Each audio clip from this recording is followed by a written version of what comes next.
Check the mic and make sure it sound right, boys. Welcome to Talking with TalksALot, the variety talk show about whatever I want, with a special guest to join in the fun. Today we roll the dice with Culture Casino.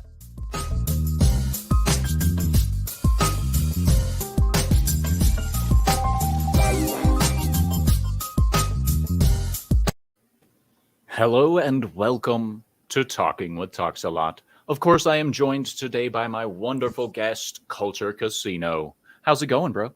Oh, man, it's fantastic. I'm glad to be here. I did a little bit of work right after the 6-minute daily, got all caught up there.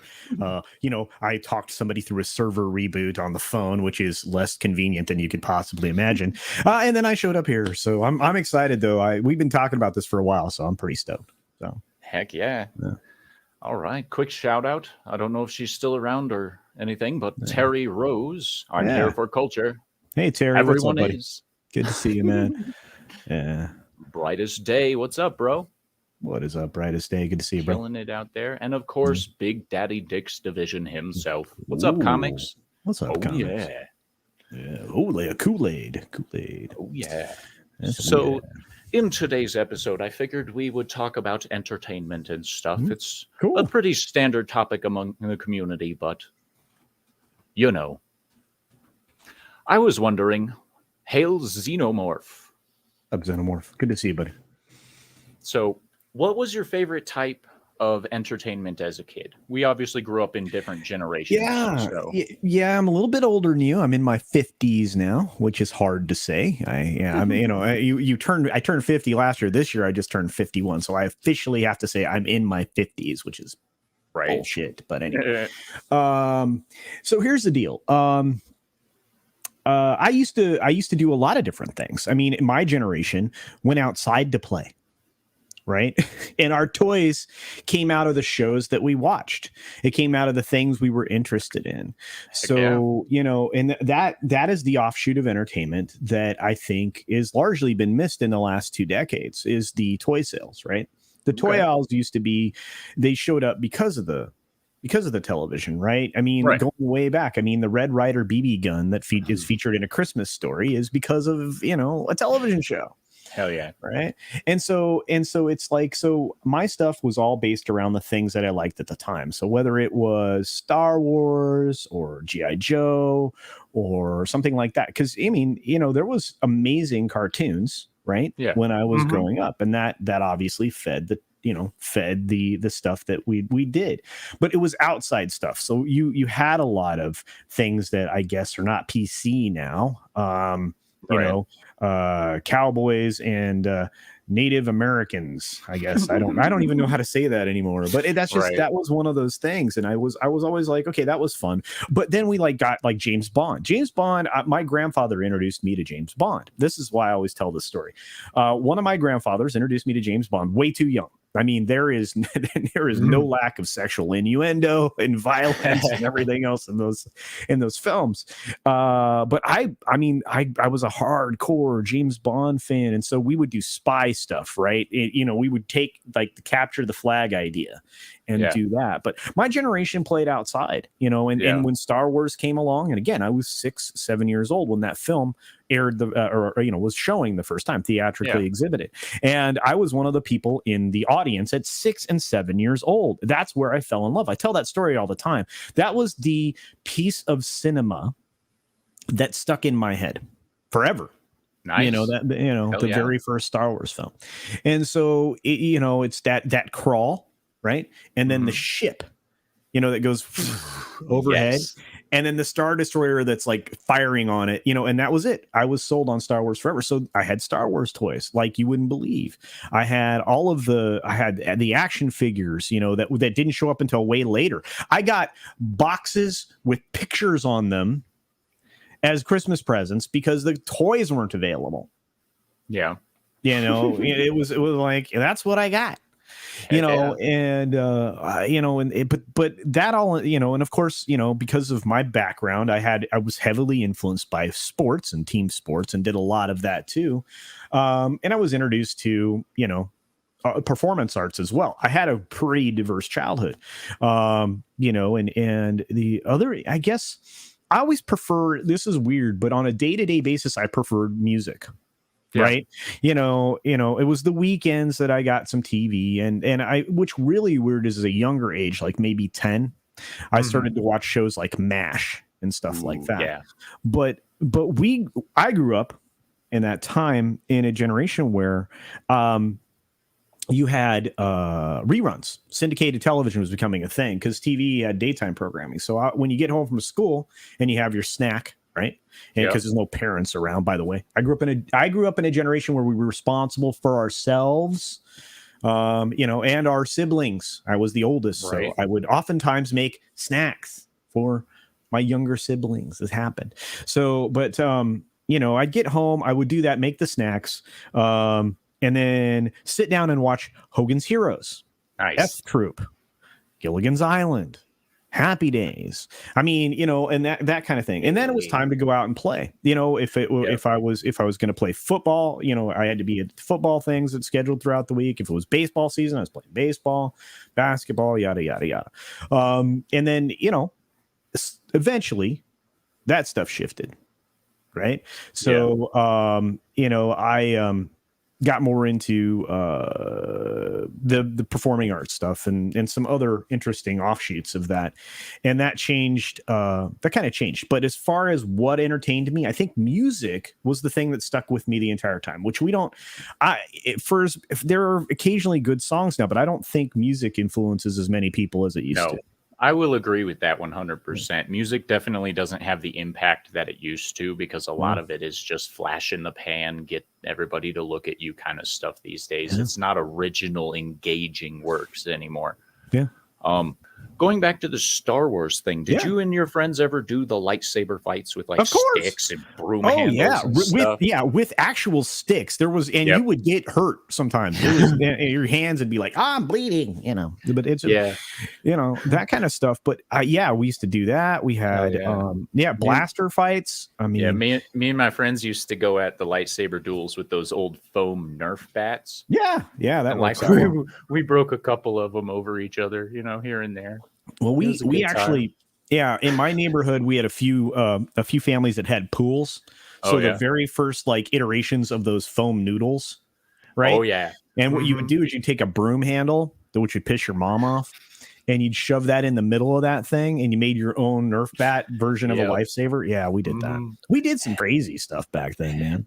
And then I was also part of the generation right when I was getting into my later teens that had laser tag. The very first iterations of infrared tag is what it was. Laser tag stuff.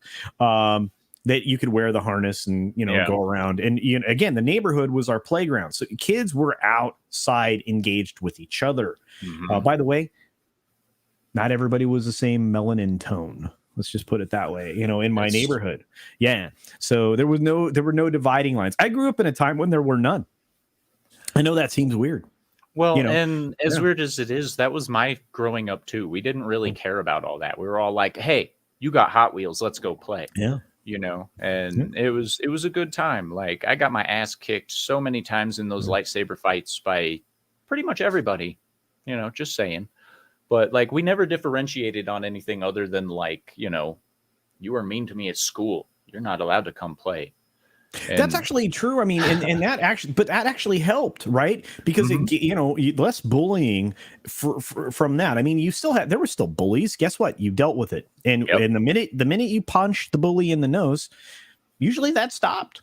You might get busted up yourself, but it worked out well for me. A couple of times, that people thought they could step up. I tagged them, and then that was it. But we don't teach kids that anymore. Defend yourself if you're being picked on or whatnot. And that's a problem. But I don't want to get too deeply into that because that's serious talk. Crap. Yeah, but go ahead. I'm sorry. No, you're good. So were you big on board games at all as a kid? Oh heck yeah, man! Are you kidding? Yeah, we played Risk. Okay. So as I worked into worked into my teens. We played Risk and several other strategy based games, right? We were and that's kind of why I like simulation, like RTSs and stuff like that, because I feel like that's a natural offshoot of the board game, and then we got into RPGs, right? Right. Of course, back then you were playing them, are called D&D. Okay. Right. Or there was a great spy one. I think it was a White Wolf game, and I always forget the name of it, but it was like a spy hunter or something. It was really a cool game. Yeah. RPG. I played a lot of variations of that. I got into obviously Vampire the Masquerade, and so many of these other great RPGs. And then of course video games showed up. Right. So, I started programming computers in 4th grade. Wow. Okay. We were very early adopters of the technology back when it wasn't really well developed. Yeah. Catan is a brand new. Yeah. That one's Catan. not that old. Yeah. Yeah. It's So my those are favorite Catan. modern board game. Just Really? gonna say that. Yeah. Catan is You have all the great. expansions and stuff? I actually just bought all of the expansions on Amazon for less than $70 as a bundle deal. Wow. So yeah, it was good deal. We started, I started dinking around with the x86 stuff early on. Also, the Commodore, early iterations of the Commodore, like the Cat and the Apple II. And the Apple IIe, right? So I had a lot of exposure to different platforms. So I learned how to program on all of those. In 5th grade, I went bananas and I actually started writing programs. Like I wrote a horse racing program. And back then there were no disk drives. Early on, there were, like if you had a Cat or something that you could play with, or even in the Apple II, you could get a disk drive. Especially the block, the original.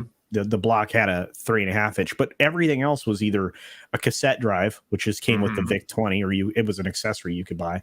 By the way, the modem for the VIC-20 was a cartridge that you plugged your phone wire into and you shoved it in there. It was crazy. But anyway, you could have the old phone modems where you took your handheld from your, like the kitchen phone or your desktop phone, and you could put it on, the earpiece went on one side and those were craptastic. But anyway,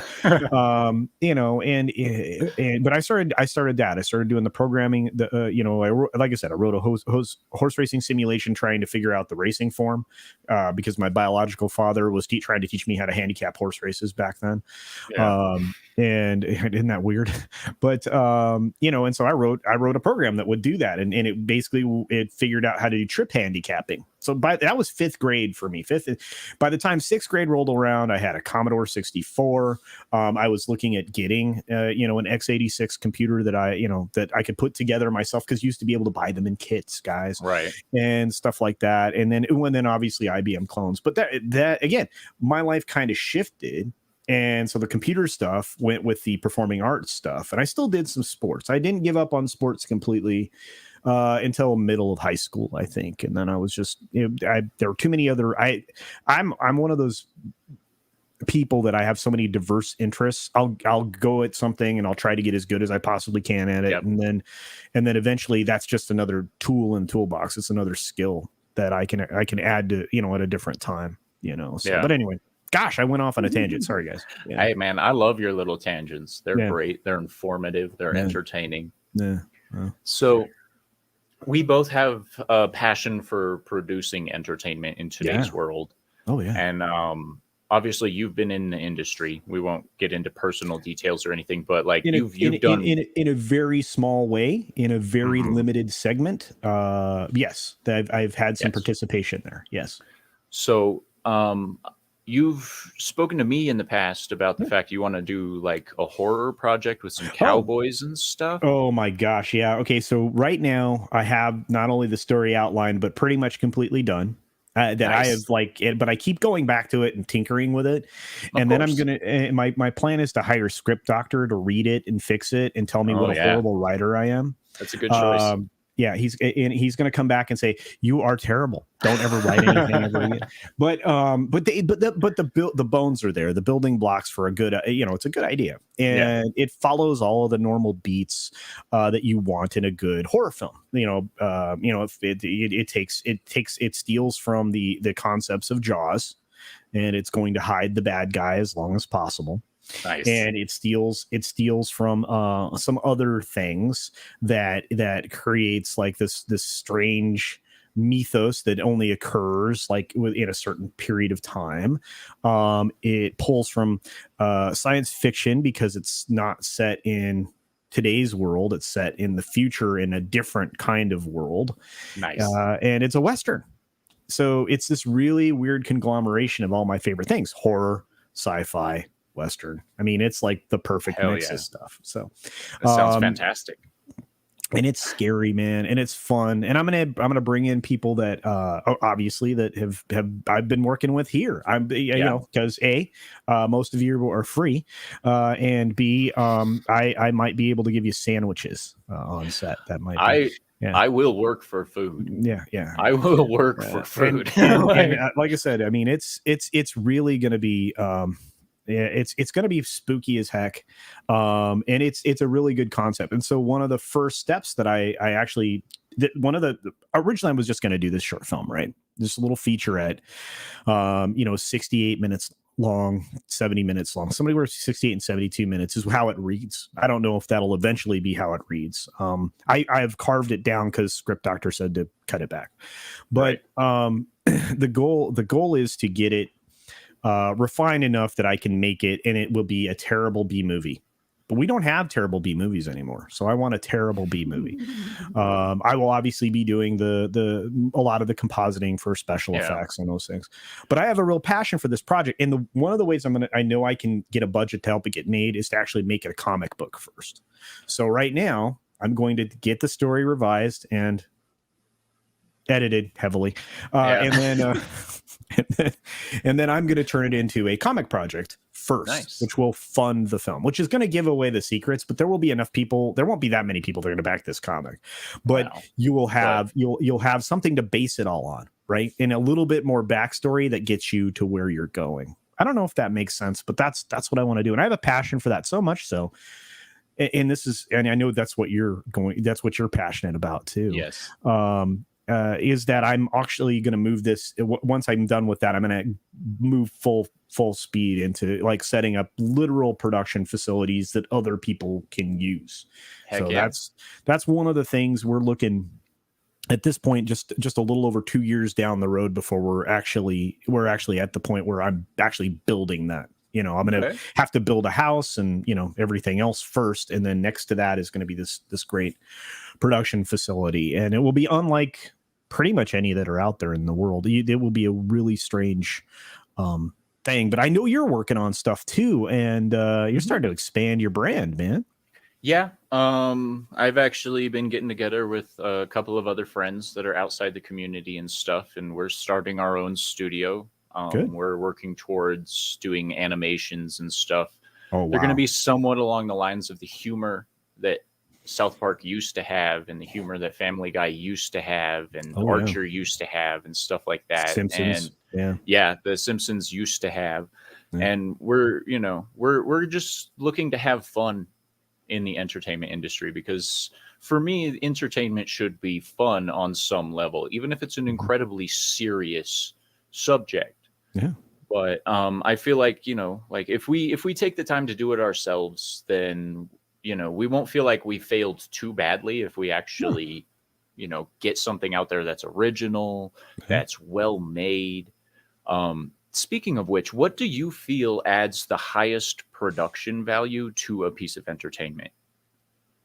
Like, let's say movies, for instance. What adds the highest value? Here's the thing: you can have subpar acting in anything, television, film, doesn't matter, right? Even theatrical performances on stage, right? Even musicians can have terrible performers. But the story is the most important thing, because without a solid story and character-driven story, you have to care about what's there. You have to care about these characters. You have to care about them enough that they make you laugh or they make you cry or they elicit any emotion that you're searching for, even if they're not good at it, right? Even if they're not good at it. I think that's the most important element. And that's one of the reasons why I'm so focused, and I've been working on this thing for almost 2 years now. I've been writing this thing, just keep refining. I'm terrible. I'm like the George R.R. Martin of producing a story. but it's just but I want it to be good. And so when I hand it over to somebody who's a professional and they laugh at me, at least I know I tried. It's the same thing you're talking about. But yeah, I think that's the, yeah, you can't, bad audio. Bad audio is dude. really, yeah. Look, your audio design, all of it comes into play, right? Yeah. Production design across the board has to be number one. But what actually drives the story is the story. It's the characters. That has to be solid. And I think that's been abandoned for a long time. Yeah. I think it's been abandoned for a long time. So to touch on a serious subject a little bit, Sure. do you feel that the story has taken a seat because the writers aren't given enough control over projects, or do you think it's just all because they want to do the work and get noticed? Like, do you think the writers themselves are to blame, or do you think the studios and the ass kissing is to blame? Oh man, it's a round robin of problems, to be honest with you. It starts with the studio, who is too deeply involved now. Okay. It used to be they went out looking for projects and they didn't want to change them, or they went looking for projects that they knew would serve a broad base or a broad audience. Right. Right now, that's problem number one. But the only people that are getting noticed are the people that don't have talent, that are malleable. I hate to say it that way. Maybe they have a talent, and maybe it's not writing, but they are the ones that are being put in these positions because they're hired for something that isn't their writing, to write something for mass consumption that won't be consumed by the masses. And I think that's where it's falling down. I mean, and so I think it's kind of a circle. I think it is. I think they all compound each other, and they all drive each other. When it comes to the industry, though, I think it starts with the studios, because you literally in a major production now, you literally will get notes from like 12 people. Yeah. Yeah, and this is actually true. Omega Star, they did take risks back in the day. They don't do that anymore. And that, again, it's film by committee. I think we've heard that from some famous directors recently. I don't think that's an original idea of mine. So yeah. So do you think that it's hurting them that they're writing for mass consumption instead of just trying to write to entertain like a single group of people? Well, no. Okay, look. Star Wars was made for everyone. Right. But it was done in a genre, science fiction, that is limited, or had a history of being limited. There weren't a lot of successful mega sci-fi things at that point. There were a few. They were done by extraordinary directors, right? They were groundbreaking landmarks of their time. Yep. And it took a while for Lucas to get the film made. He had to do something for someone else in order to get that film made and to get it distributed. Right. From that point forward, he realized that the studio system wasn't for him. He was going to be far more successful by staying as far away from being sucked into that and just make the movies for himself, And I think that's the other problem. These people don't come up with anything original anymore. We complain about what we complain about in the sphere that I operate in pop culture, entertainment, that kind of stuff. We talk about these things because it's easy to point out. You have to take from somebody else because your stuff won't land. You can't. Every time they try to do something that's original, and again, this is plays into Omega Star, I think, as well, is that it sucks. I mean, that's kind of a plain way to say it, but there's very little where the risk taking happens on these new projects with these new ideas that makes headway, right? Because it has no appeal for people. That seems harsh, but it's true. It is true, and as a person who makes original content, I will say that it's very hard to get it out there and get it noticed because of the reliance people have on established IPs. And I don't have anything against established IPs. Like, I still love Star Wars. I love the older Star Trek. Stargate is still my favorite of all time. But it feels like today, especially speaking from an actor's standpoint, that we went typecasting so much and type creating so much that people forgot the value of new entertainment. Oh, it's true. That's Yeah. true. I mean, and here, and you can see that in how these productions line up and everything. I'm sorry, I have a little bit of a cold right now, so I'll have to. I'm getting sick too, so Yeah. I feel But but I think the value.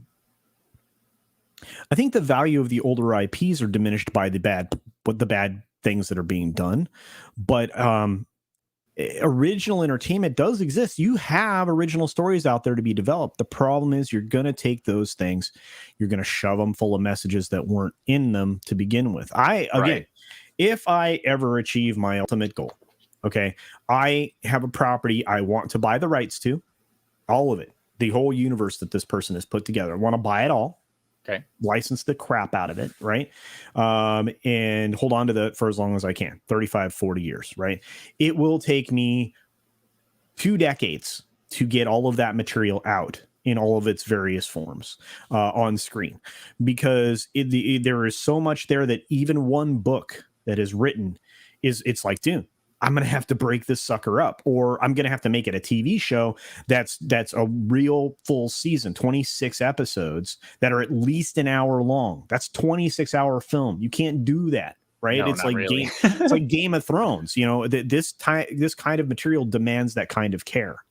And believe me, if I'm allowed to do that thing, if I'm allowed to spend 6 months on this, have an editing team that can get that material done, that would be the ultimate goal. But I have to be a billionaire to do that, and it's probably unlikely. But there is good material out there, and I'll never say what it is, because some knucklehead's going to go out and try to grab it, and then ruin it, because they're gonna put political garbage in it that wasn't in the story. There's politics in the story. There's religious aspects in the story.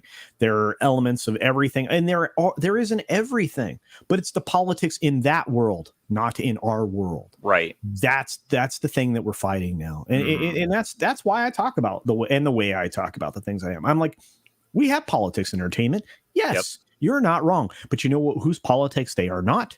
Yours.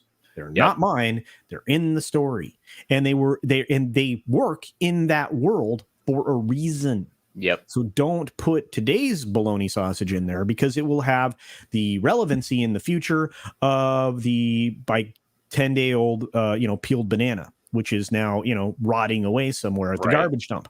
It has zero relevancy anymore, and this is the problem. And then you end up, again, you wonder why actors, news personalities, all these people in pop culture have the shelf life of, like I said, that same old banana. It's because they don't operate in the bigger sphere. They operate in this tiny little narrow-minded hive mind thought process. I'm not going to get into the politics of it all, but that's what's corrupting it all, right? Is that your relevance is only tied to these things, right? You and I, based on some of the entertainment we create or the shows that we're on, we have to stay up to date on everything that's happening now, right? But at the same time, I'm still looking to put out evergreen stuff, and I know you're doing this too, where people can come back to it. It's analytical. It talks about why these numbers are happening and how long things have been happening. Like some of my favorite videos that I did, they don't get the views. Are like how Hollywood accounting works, right? I've only done part 1 of that. I've got many more stories that break that down.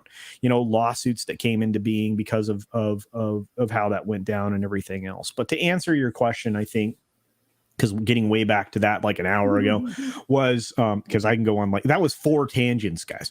I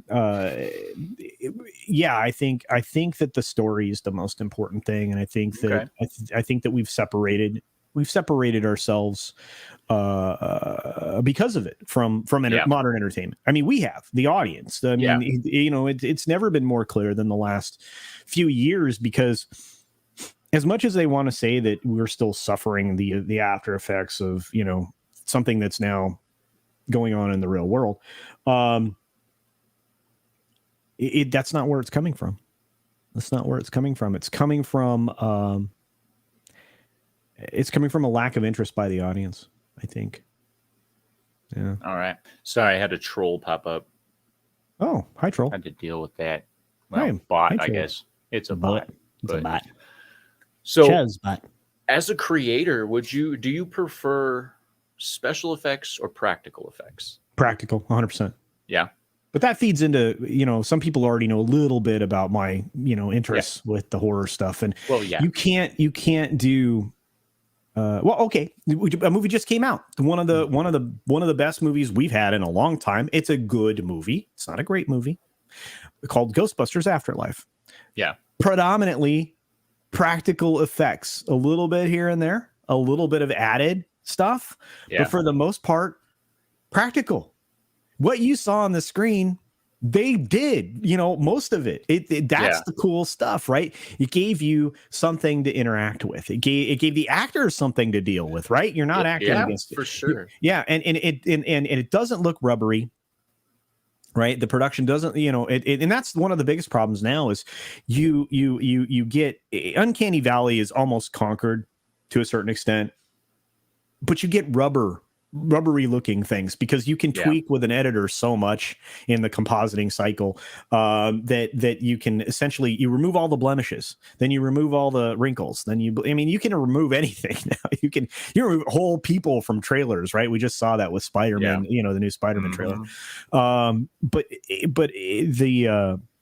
the practical effects are always key, and they're always better, and they always stand up longer. I mean, look at the spaceships they built for Star Wars, right? Iconic. Those were physical models. You can't do it any other way. And when you do, you can tell. One of my favorite things to see while I'm just like browsing Instagram and stuff is Mark played Boba Fett. I can't remember his last name. Mark. Crud. If you wouldn't have asked me, I'd have remembered. Oh my God. It's Mark A something. It starts with A, but like following his Instagram, because he has all those behind the scenes photos and stuff, and like the sets that they had. Like, I feel like a lot was lost when we moved away from practical effects, just because of the amount of dedication that it takes for people to make these sets, and then they want to put the effort into making it look great. And I feel like we lost it with CG because a lot of people are like, well, we don't need that much detail, let's render it in the dark so we don't have to show facial features, well, that's another problem. I mean, I don't know if it was the actor that played Count Dooku, Christopher, let's get his name. Not Plummer. Oh my God, somebody help me. Anyway, he actually was he was actually doing had a breakdown on set, I believe. If I remember correctly, I'm recounting the correct story. He was frustrated because he was no longer acting. Yeah, Christopher Lee. Thank you. He was acting against green screen and not people. And in the famous director that also is an actor, by the way, that was in the very first episode in the very first season of Mandalorian on Disney Plus, told them they needed to use practical effects. They had to use the Baby Yoda puppet because if you're not, you're being a coward. Because it looks so much better than CG. Oh my God. Yeah. He had such strong words there on the set. I mean, some of the inside stuff that I know about the way that production was put together. And, of course they did use the stagecraft technology and everything else, but he was absolutely insistent. He's like, you have to use that. That is going to be the key to your show. And he wasn't wrong. The minute you start to go into the CGI aliens, right. That's when you've lost it, because in Star Wars, there's authenticity to actors that are wearing these costumes, right? Or the animatronics that, are operated by human beings, right? I mean, look, Jabba the Hutt in the film, right? Jabba, one of my favorite characters, right? Yeah. That's a physical thing. I mean, literally, Slave Leia in one of my favorite films was leaning up against him, getting choked back against him because there was somebody making that happen inside a physical effect. Physical effects cannot be replaced with CGI. I mean, when it comes to danger, sure. Are they doing it now? Yes. Are we going to get more and more car scene stuff, car chases done at speed by professional drivers with drone footage shooting it? Yes, you're going to see more and more of that with drones and 4K or 8K cameras mounted to drones going backwards from these speeding cars that are racing down the road at speed for real, not like the 12 mile an hour, sped up footage that you're seeing because it's Right. shot at 240 frames a second. It's going to be different. I don't know why my earbuds are failing me today, but anyway, so yeah, it's yeah, those are the kinds of things that you need. You need that stuff. You need a cowboy on a horse lassoing something, like Yes. really lassoing it. You need and this is where they're going to lose it, right? You don't need traditional firearms per se on a movie set, but you need something that will canter with when you squeeze the Right. trigger. I'm going to say the proper terminology. Yeah. Because you need the recoil to look real. Yeah. So we move to air cartridges, right? Or we move to powder pushers or whatever it is, right? We Right. move to non-projectile things, but we still need that so that when you add in the compositing effects, it still looks real. Yeah. You need it. I have a whole compositing library of different style of muzzle flashes, right? So what that does is, if I'm going to make something that's going to have, I don't know, a revolver, right, and have a proper muzzle flash, I'm going to get the right powder burn. I'm going to get, you're going to get smoke because you get actual smoke and that's those old revolvers and stuff. Most people don't realize, and then you have unconsumed powder that comes out, and all of that. So there's a lot to that, and so that's what makes it look real. You took that thing, you fired an actual revolver from a lot of different angles, and that way what it looks like, right? So you can composite that on top of the shot that you create with like a powder pusher or something like that, right? So it's just that's the future for that, but all of that's still practical effects because that gun actually canters. It actually, you have muzzle lift, the thing lifts, so it's just and you need that realism, and you need that especially in automatic weaponry, because those things, you have no idea when you are fighting recoil, because that thing's lifting, it's shaking. You have fine muscle control in your hand that needs to be represented when this thing's kicking against you, because you're holding, if you're using like an Uzi or something, that thing is you might as well not even hold that gun. I mean, if you hold that with one hand, it's just they jump so bad. Yeah, it's crazy. But again, I mean, and then when it gets, man, fire is almost impossible to do well. I'm sorry. Yeah. I mean, practical effect fire is better. Even if you do a practical effect fire in front of what you intend to be showing burning, right?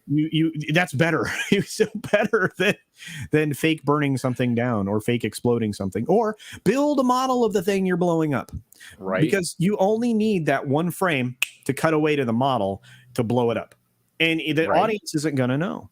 There's a lot of different ways to go about it. CGI spaceships, you can't, miniatures, dude. I'm telling these you, ones. This is a big one for me because like I see some of the newer CG spaceships and stuff, and I'm like, it would look a lot better if you would have spent $10 on some plastic, right? And like then spent time molding it. But I'm not a big studio man, so just for fun, I'm going to show you guys something. So these are a lot of variations of something. I'm going to show you a physical thing. I can skin this, right, with almost anything. Okay, but this thing will articulate based on which one of these 5 strings that I pull, right, and then it snaps back into place.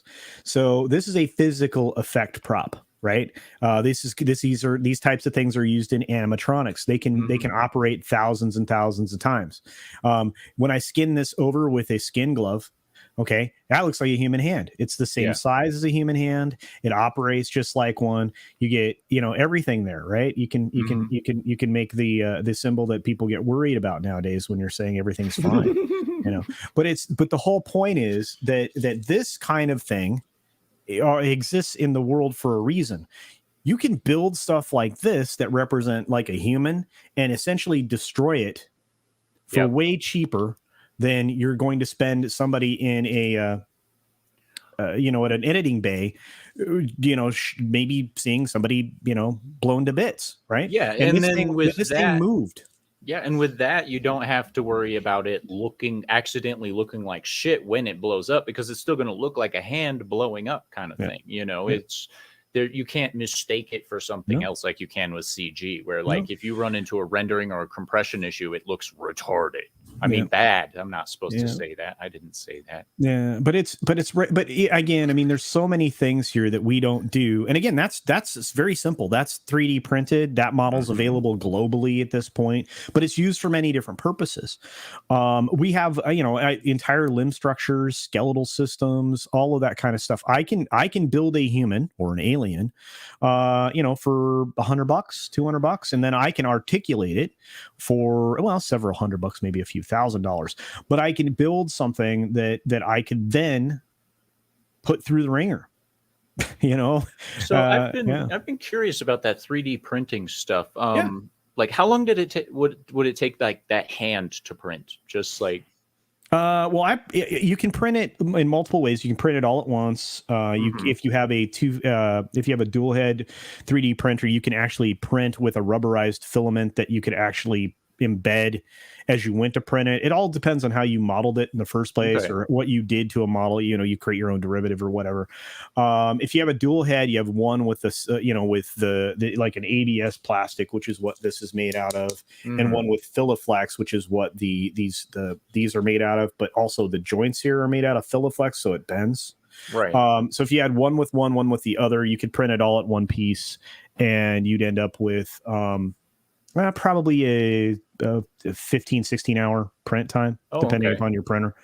If you print it all in pieces, it might be a little faster, believe it or not.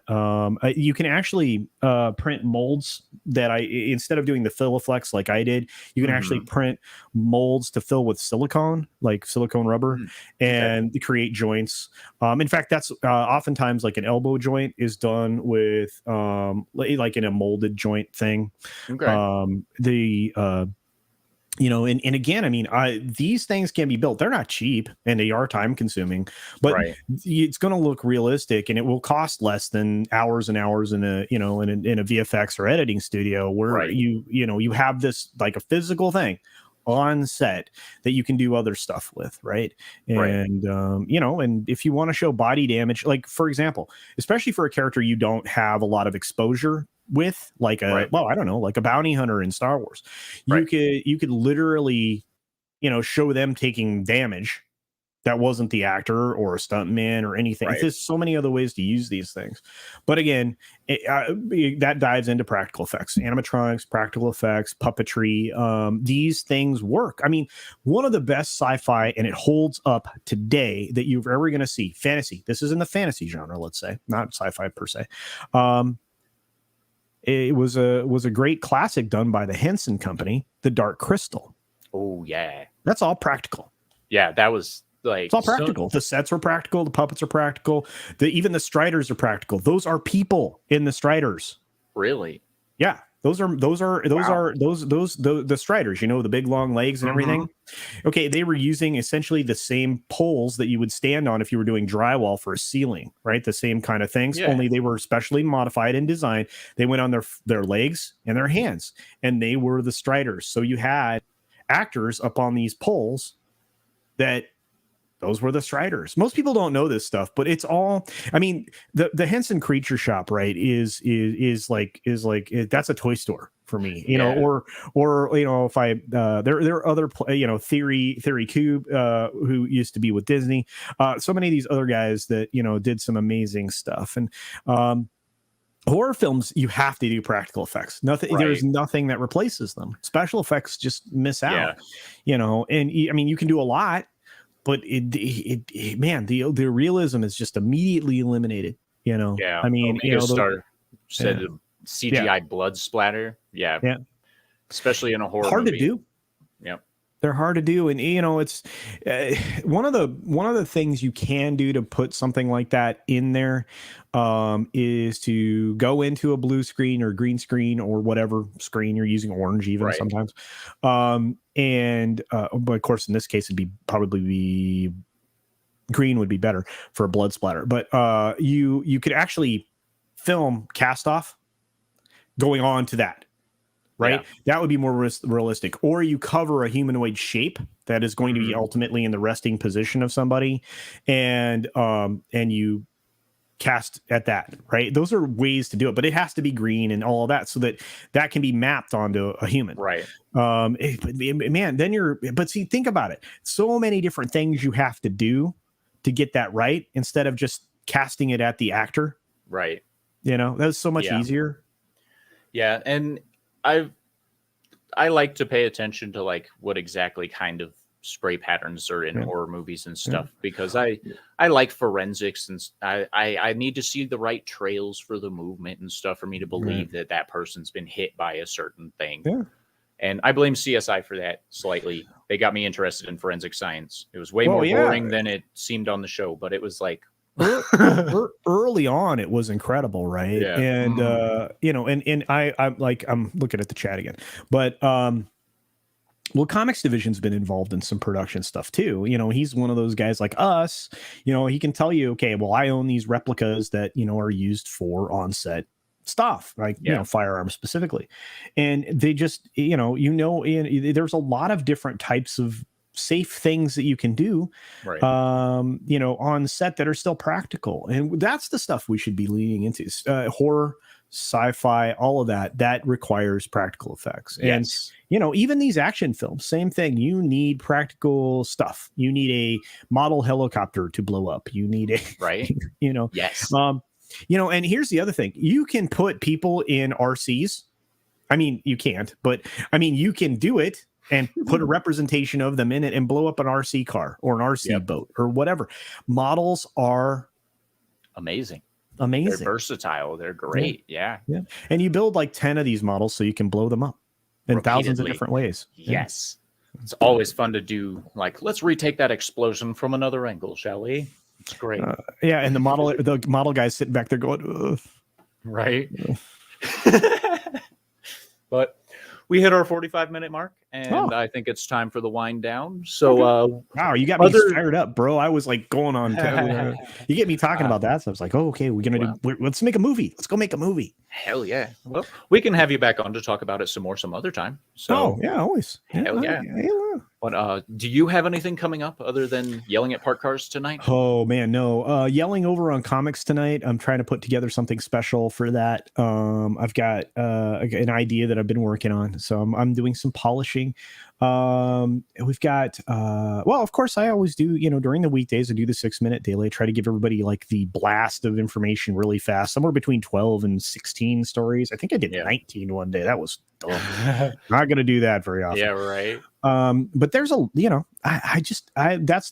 the stuff. And then I'm working on an evergreen video for this week that I don't think will get out this week. I'll probably do one video this week, but probably release that on Wednesday.